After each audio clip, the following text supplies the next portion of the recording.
அப்படிப்பட்ட கல்வியை வளர்ப்பதற்காகத்தான் புரட்சி தலைவர் இதயதெய்வம் அம்மாவுடைய அரசிலே 2011 முதலாக 14,000 கோடி பட்ஜெட்ல நிதி ஒதுக்கீடு செய்து அன்றைக்கு 14 வகையான கல்வி உபகரணங்களோடு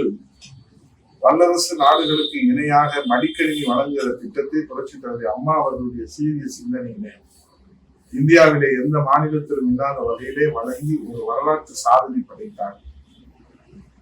விமானத்திலே பறக்கின்ற அதானி, அம்பானி, டாடா, பிர்லாக்கள் அவருடைய மடியிலே இருந்த மடிக்கணினியை ஓலை குடிசையிலே இருந்த சாமானிய வீட்டு பிள்ளைகளுடைய மடியிலே தவறச் செய்து உலகத்தை உள்ளங்கையிலே கொண்டு வந்து இந்த கணினி புரட்சியை 15 ஆண்டுகளுக்கு முன்பாக சிந்தித்து எதிர்கொள்வதற்கு பள்ளிக்கூடத்திலே படிக்கிற மாணவர்கள், கல்லூரியிலே படிக்கிற மாணவர்கள், பாலிடெக்னிக்கிலே படிக்கிற மாணவ மாணவிகளுக்கு மடிக்கல்வி திட்டத்தை 14 வகையான கல்வி உபகரணங்களை கலவை சாதங்கள் வழங்குகிற அந்த சத்துணவு திட்டத்தை மேம்படுத்திய சத்துணவு திட்டமாக இப்படி பல்வேறு சாதனைகளை விலையில்லா சைக்கிள் வழங்கியதோடு மட்டுமல்லாமல் தாலிக்கு தங்கம் வழங்குகிற திட்டத்தின் மூலமாக பெண் கல்வியை ஊக்குவிப்பதற்காக பட்டப்படிப்பு படித்திருந்த அந்த குழந்தைகளுக்கு 50,000 ரூபாயும் 1 பவுன் தங்கமும் வழங்குகிற அந்த மகத்தான திட்டம். ஆகவே இப்படியெல்லாம் ஒரு தொலைநோக்கு சிந்தனையோடு 14 வகையான கல்வி உபகரணங்கள் காலனி முதல் கணினி வரை வழங்கிய ஒரு கணினி புரட்சி. அதன் மூலமாக தமிழகத்திலே ஏற்படுத்தியது கல்வி புரட்சி. அதைத்தான் நம்முடைய புரட்சி தமிழர் ஐயா எடப்பாடி அவர்கள் அம்மாவின் மறு வடிவமாக இருந்து அந்த திட்டங்களை சீர்தூக்கி 4 கிராம் இருந்த தாலிக்கு தங்கம் திட்டத்தை 8 கிராமாக உயர்த்தி 52 லட்சம் மாணவ மாணவிகள், ஏழை எளிய சாமானிய வீட்டு பிள்ளைகள் பயன்பெறுகிற வகையிலே மடிக்கணினி திட்டத்தை செயல்படுத்தி காட்டினார் புரட்சி தமிழர் ஐயா எடப்பாடி அவர்கள். அது மட்டுமல்ல, உயர்கல்வியிலே உலகத்தரம் வாழ்ந்த உயர்கல்வியை கொடுப்பதற்காக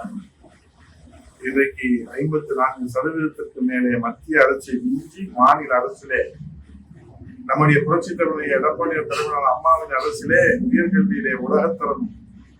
என்ற நற்சான்றிதழை நாம் பெற்றோம். ஆகவே இவையெல்லாம் இன்றைக்கு நாம் பார்க்கிற போது கல்வியை வியாபாரமாகாமல் தடுப்பதற்காக பல்வேறு சீர்திருத்த நடவடிக்கைகளை புரட்சி தலைவர் எடப்பாடி அவர்கள் எடுத்து மதிப்பெண்களை வைத்து தனியார் பள்ளிகள் விளம்பரம் தேடக்கூடாது, படித்து கஷ்டப்பட்டு பெற்றோர்கள், ஆசிரியர்கள், பள்ளி நிர்வாகத்தால் எல்லோரும் ஒன்று கூடி அந்த குழந்தை பெறுகிற மதிப்பெண்ணை எல்லோருடைய கூட்டு பொறுப்பிலே அந்த குழந்தை பெறுகிற மதிப்பெண்ணை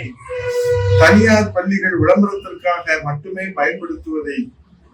அன்றைக்கு நம்முடைய புரட்சி தலைவர் எடப்பாடி ஒரு அரசு வியாபாரமயமாக்குவதை,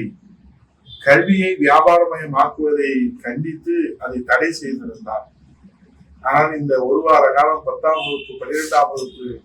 தேர்வு முடிவுகள் வெளியாகி நாம் பார்க்கிறோம். பக்கமாக பத்திரிகைகளிலே அந்த மாணவர்கள் பெற்ற மதிப்பெண்ணை இந்த பள்ளிகளுடைய விளம்பரத்திற்காக பயன்படுத்துகிற ஒரு நிலையை பார்க்கிற போது அது மீண்டும் கல்வி வியாபாரமயமாக அரசு கண்டு காணாமல் இருக்கிறதா அல்லது அரசே இதை ஊக்கப்படுத்துகிறதா என்ற ஒரு கேள்வி நம் மனதிலே எழுக்கலாம். ஆகவே இந்த மதிப்பெண் என்பது ஒரு மாணவியர் பெறுகிற மதிப்பெண் என்பது பெற்றோர்கள், ஆசிரியர்கள், பள்ளி நிர்வாகத்தார், நண்பர்கள் என்று அனைவருடைய கூட்டு பொறுப்பாக இருக்கிற போது அதை அந்த பள்ளி மட்டுமே அந்த நிர்வாகத்தினுடைய ஒட்டுமொத்த கிரெடிட் அவர்களுக்கு எடுத்துக்கொள்வது என்பது கல்வி வியாபாரமயமாக்கக்கூடிய நிலை மீண்டும் தலை தூக்குகிறதோ என்கிற ஒரு அச்சம் ஏற்படுகிறது. ஆகவே இந்த அரசு மடிக்கணினி திட்டத்தை மீண்டும் செயல்படுத்த முன்வருமா? தாலிக்கு தங்கம் திட்டத்தின் மூலமாக பெண் கல்வியை ஊக்குவிப்பதற்கு மீண்டும் இந்த அரசு முன்வருமா? அம்மாவின் திட்டங்களை தடையின்றி செயல்படுத்த இந்த அரசு ஆர்வம் காட்டுமா, அக்கறை செலுத்துமா? இன்றைக்கு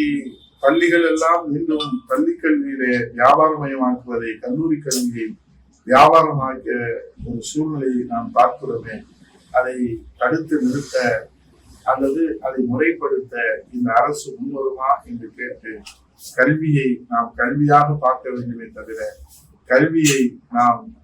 அதன் மூலமாக ஒரு அறிவு சார்ந்த சமுதாயத்தை, கல்வியை அது அறிவாற்றல் சார்ந்த ஒரு சமுதாயத்தை, அறிவு, ஆற்றல், தொலைநோக்கு சிந்தனை, கருணை, மனித நேயம் என்று ஒரு அறிவாற்றல் என்ற அந்த சமுதாயத்தை தாண்டி ஒரு மனிதநேய மிக்க சமுதாயத்தை உருவாக்குவதற்கு நம்முடைய கல்வி பயன்படக்கூடிய வகையிலே நடவடிக்கை எடுக்க இந்த அரசு முன்வருமா அல்லது வியாபாரமயமாக்கலை கண்டும் காணாமல் மறைமுகமாக ஊக்கப்படுத்துவது தொடருமா என்று கேட்டு